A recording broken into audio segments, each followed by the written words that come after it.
Are you tired of getting leads that never convert? Maybe you're getting dozens or hundreds of leads that just aren't qualified. You're frustrated. You're wasting your time, you're wasting your sales team's time, and you're just wasting money. In this video, I want to show you the 5 steps we take to increase the lead quality of all our funnels. Now, you don't need to use all these steps at all the same time. You can choose and just use 2, 3, whatever makes most sense for you. Because at the end of the day, it's all about balancing your lead quantity, your volume, and the lead quality. So these are the 5 steps we usually take to increase the lead quality. Now, the number one is just targeting. So if you can improve the way you target your ideal client, that's going to be a big shift in terms of quality. So for example, how are you reaching out to your prospects? How are you reaching out to your leads? How are you targeting them? Are there ways that you can basically filter the way you target them to improve their quality? So for example, on Facebook advertising, there are ways for you to, for example, target high income households, high income zip codes, specific areas, specific interests. Like they're different, or even different activities that they take on the platform. And you can use those to just improve the quality of your leads because they're already more qualified, because they are basically similar to your ideal client. So targeting is a very easy and simple way to just refine the lead quality, because if your messaging is seen by more qualified people, then you're already half the way there. So if you can, my first recommendation when it comes to increasing lead quality, just figure out if there are ways for you to just improve the targeting of your ideal audience, of your ideal client, so that you can improve the quality. Number 2 is gonna be friction. So friction is basically, you can add more steps, you can add more friction to increase the quality of your leads. So the more someone needs to do to actually jump on a call with you or access your product or something like that, it will typically lead to a reduction across the funnel. You can have more dropouts. And what that's going to mean is that the people that actually end the process, the people that you speak with, are going to be much more qualified. And there are different ways to increase friction, there are different ways to increase steps. You can use, for example, different types of funnels. So just to give you an example here, is if you have like a 2-step call funnel where people go to a page and then they book a call, that's relatively low friction. If you have, for example, VSL where they need to watch a video, that's already more friction, so it increases the quality of your leads. It also increases your costs a bit. And for example, you might have even a webinar funnel where people need to watch a webinar to book a call with you. Now, those are much higher quality, because if someone's spending you 1 hour, 2 hours on a call with you, they're going to be much more qualified, but it's also going to be increasing your costs. So adding those steps in allow you to increase the quality of your leads, but it often comes at a price, so you're going to be paying more for those leads. Another example is, for example, you might be having an OTP code to verify phone numbers, so that you can actually verify that the phone numbers you're collecting are legit, and that again is going to increase your costs, but it's going to increase lead quality, because you're going to be pretty much sure that you're actually going to be able to reach out to those leads. Or you might have, for example, a discovery call before sending them to a sales call, like 2 different types of steps, either a discovery call if they're not qualified, or a sales call if they're qualified. So this process, these extra steps allow you to basically just filter those leads throughout the process, which are gonna be a little bit more qualified, depending on how many steps you add and what kind of steps you add. And related to this, another way to do it is through an application or a qualification process. And what that means is basically you just add a step there where you're basically getting people to fill a form to apply for it. And then you can use specific questions to filter those leads. You might be using, for example, what's their income, what's their motivation, what's their dream outcome, how much are they willing to invest on your product or service. And you can then use those questions and the answers that they give you to filter the leads. So you might be saying, for example, I don't want to work with anyone who's not willing to invest at least, for example, $3,000 for my product. So if someone is not willing to invest that, then you can already filter those leads out, and you only send them to you, the people that are willing to invest that.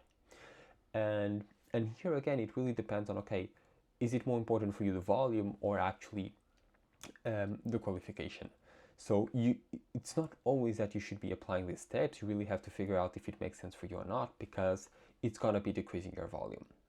And in a lot of cases, even if the lead isn't qualified, for example, for your main product, you might have a lower ticket offer, which might be relevant for them. Or they might be willing, once they jump on a call, if they are willing to invest a bit more, then you have some wiggle room to actually improve and actually increase your conversions. But typically, if you have application processes or qualification process, that's going to be a way for you to increase the quality of leads. And the more in-depth questions you have, the more qualified those leads are going to be. And then you can mix this up with the steps, with the friction, for example, having a discovery call and the sales call for the type of leads that they are. If they're very high qualified or if they're lower qualified, then you send them to a discovery call. So this is another way that you can use to basically just start filtering those leads and making sure that you actually increase the quality of leads. Now, number 4 is going to be your offer.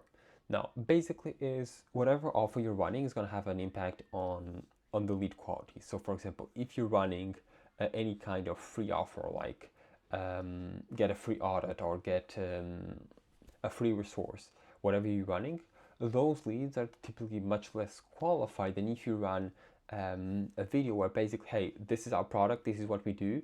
If you're interested, jump on a call here to know more. Because if they already know it's a sales call, the way they're going for the call, it's a very different frame than if someone is going for a call to get a free resource or something like that. Another option to do that is depending on if you're clear on the expectations, if you're clear on ICP, like if you tell them, hey, this is for e-com brands making 7 figures per year, like that's already a qualification process, it's already improving your targeting.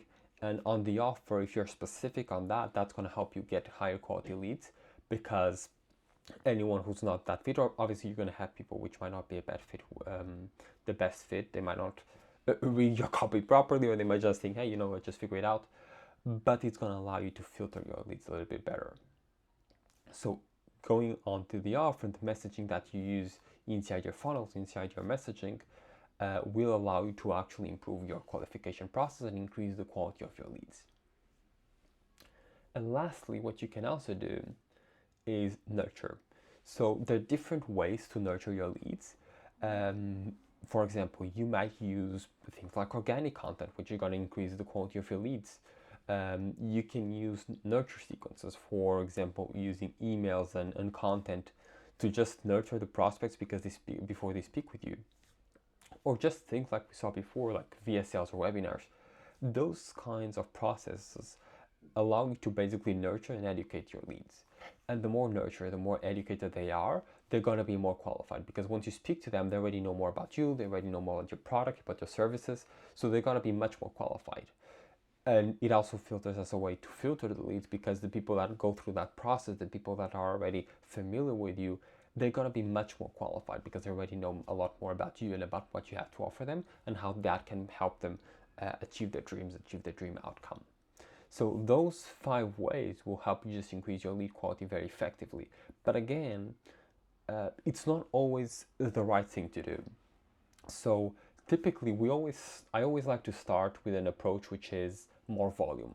So you want to get as many reps as you possibly can. So you want to try to get a funnel which is maybe not as optimized in terms of quality, but allow you to get more volume, so that you can get more reps in. You can speak to more people, you can learn more about their challenges, their outcomes. And you only want to start increasing your qualification process and your quality, increasing the quality, once you are at a point where you basically can't handle any more of low quality leads. Because that will be filtering the amount of traffic you get, that amount of leads, so you're going to get less volume. So you really need to figure out how you can monetize after that. So if you can monetize your lower quality leads, typically that's going to be a better approach. It's going to allow you to scale more. And you just want to start increasing your qualification, your processes of increasing lead quality, if you're at a point where it makes sense. Like where you are in a situation where, for example, your sales team is packed and you really can't handle anymore, and you just need to to reduce the quality. Or if for some reason you know that you have a very specific product where no one else, or like if you have a product which is very expensive and you only want very specific type of ICP or ideal client profile, and you just want to filter everyone out. But in most cases, the general recommendation is you start broad and then you start tightening it up as you go along, as you filter, okay, this is my ideal client, now I can just start qualifying more once you have enough volume to cover it. So I hope this is helpful for you. I'm going to have another video which is going to help you about how you can actually get more leads through Facebook. That should be helpful if you're starting out, and I'll see you on the next one.